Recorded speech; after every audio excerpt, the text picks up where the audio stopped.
Hello and welcome to HR from my shed with Julie from JGHR Solutions Limited. As we're in September, you probably know that the furlough scheme is due to end on the 30th of September. We've had no notification of it being extended. However, we had no notification last time, but we do have to approach this that we are going to see furlough coming to an end, and those people who are on furlough are either going to be made redundant, unfortunately, or due to be back in the workplace. For those being made redundant, we hope that companies have already followed a fair redundancy process and they will now be on a month's notice. So that could be working a month's notice or on garden leave, but you cannot claim furlough during notice period. For those returning to work, could be that they've been on furlough for a very long time and they've been out of the workplace. So I would now be starting to reach out to them.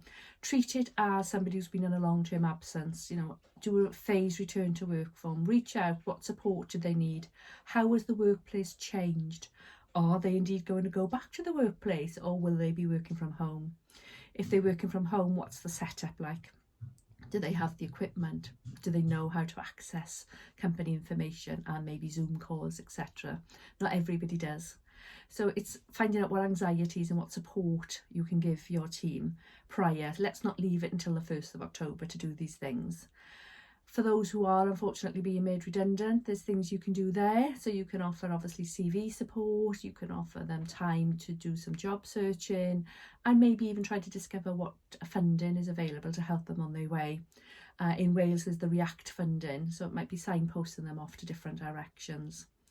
So it's important to make sure that you're planning ahead now, ready for October the 1st, and you're also thinking about your employees maybe who haven't been on furlough and who haven't been into the redundancy process. How are they feeling? Because emotions run high when things are happening to our teammates as well. So it might be a case as well of, if they've got some holidays to use, would now be a good time to give them a break and use their holidays if you've got some more team coming back in. But it's all about that communication is key, reaching out and finding out what support your team needs as we move into a different phase of getting businesses back to normal. So that's it from HR from my shed. If you've got any questions, please drop me a message. And as ever, thank you very much. And please continue to share the videos. Take care, everyone, from HR from my shed.